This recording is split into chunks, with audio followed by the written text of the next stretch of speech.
director Ridley Scott is taking some heat over perceived historical inaccuracies in his new epic film, Napoleon.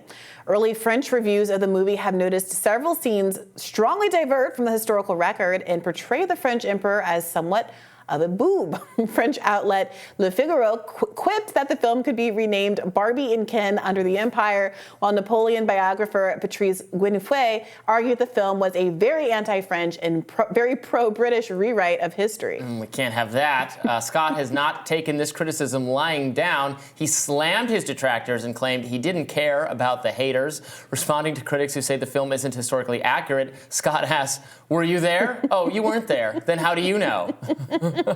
He also said, well, the French they don't even like themselves, so why would they like the movie? I saw specifically he was being criticized for a scene where Napoleon was firing cannons at the Sphinx and the pyramids, and he said, yeah, I don't know if that happened, but like, whatever. There's some kind of myth that the Sphinx's nose is damaged, that they shot the nose off. That's apparently not true. They didn't fire at the pyramids either. Napoleon did conduct a campaign in Egypt, so he visited the pyramids, but there's no evidence he shot at them. So I would like to see this movie, although I don't see all that many movies in the theater, and we're now getting to the point where I have like 4 different movies. I want to see Elders of the Flower Moon, which you saw. That was great. I would like to see it. Sobbed. I need to see every Marvel movie, so I got to see the Marvels, even though everybody hated it, and even though we attacked it last week. I want to see the Hunger Games prequel one. Ooh, a prequel. I forget what it's called. It's like something of songbirds and I don't know. Ballad of Songbirds and Snakes. Okay. And now I do want to see this movie, mostly because I really have come to appreciate Joaquin Phoenix over time. Mm-hmm. He's great. He's very talented. So I would like to see his interpretation of the character. And I do find Napoleon fascinating. The whole, how many minutes a week do people spend thinking about the Roman Empire? For me, honestly, it's more Napoleon. I think of the Battle of Waterloo like once a day. It's a fantastic battle. This is after Napoleon comes back from exile. Mm-hmm. He returns. He takes command of his army again. By this time, he hates Wellington, the British leader. They just kind of like mutually despise each other, and they head for this like inevitable showdown that is awesome and kind of could have gone either way.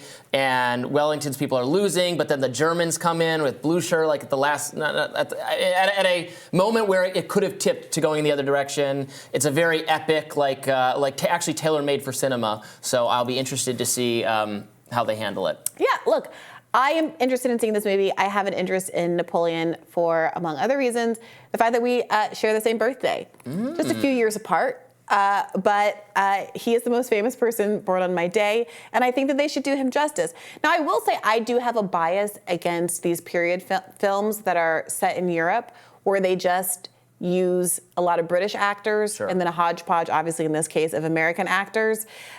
I am taken out of the movie. I don't understand why, if we were doing a British period film, everyone would be expected to affect a British accent. Mm-hmm. If we're doing a French period film, it's like you're an actor. You're getting paid millions of dollars a year. You can't do a little something. Like, I'm not asking you to make it French. I'm not asking you to learn French or do it in French, but can you at least give me something? I agree with, although there are those couple almost in a specific style, the style of the movie The Favorite, which was a British movie, but done in Russia, where they have there's the Death of Stalin one, and I've watched the whole thing, that Catherine the Great show on Hulu, I do like that was show. British accents. That was all really good, so I appreciate that. The one that really took me out was Chernobyl. I couldn't get past all the British folks, because it's like, just be American then at this point. Like, why are we all pretending to be British to be Russian? I don't understand that.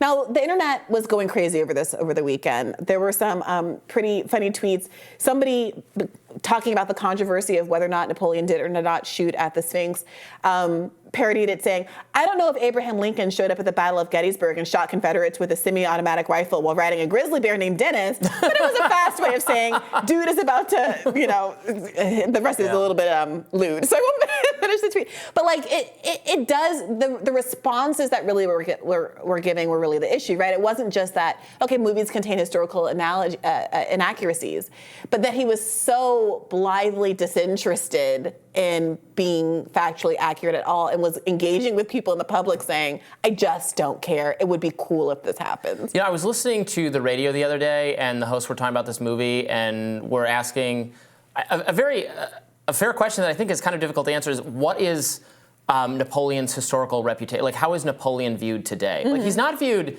in an antagonistic way, even though at the time he was, I mean, if you were French, you loved him, and then if you were the rest of Europe, which is a lot of people, he was like, he was the devil, he was Satan incarnate.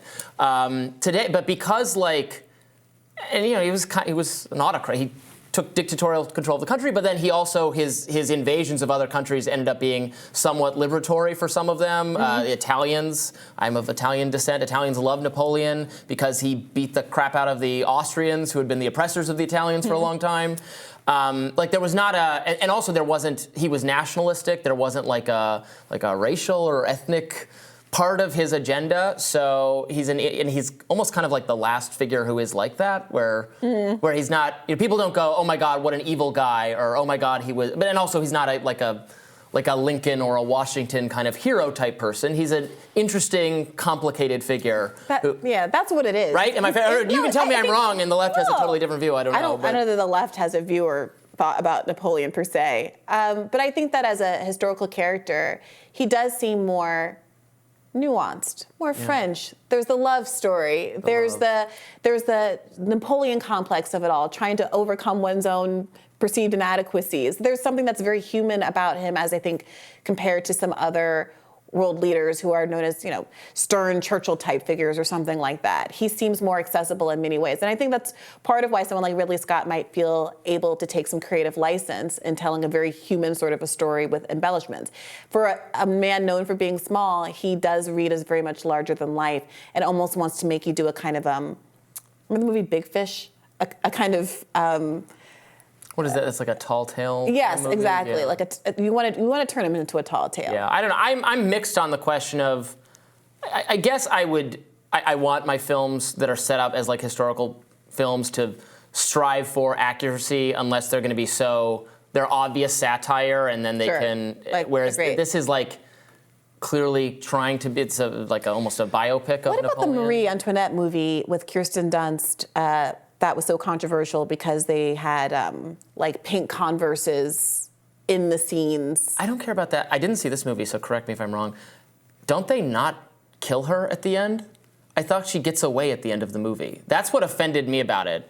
Maybe that's what I remember. That it doesn't show, like, the most famous thing about her is they execute her. Yeah, but you can choose to end a movie before a thing happens, but that's different than writing it. I'm looking. Okay, talk for a minute while I look up this. I really want to know. This was done by the woman director whose father is famous, whose name Sofia Coppola, right?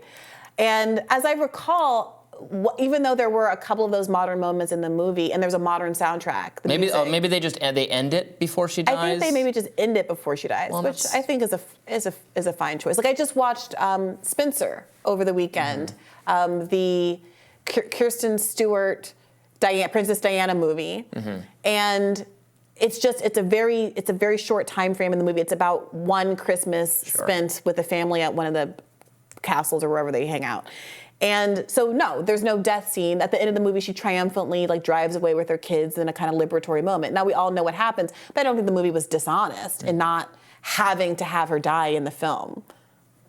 So anyway, I was just going to ask you about the Marie Antoinette movie, if that sort of thing bothers you. You just, if it's historically accurate, but has weird modern nods, modern music, some modern set pieces design, is that an issue? Probably not. It's not openly satirical. At some point, it's just like whether you like the movie or not. Yeah. I don't know. I haven't seen it, but I look forward to seeing it. We're going to have to watch this and maybe redeem it in an upcoming segment. Yeah. All right. More rising right after this.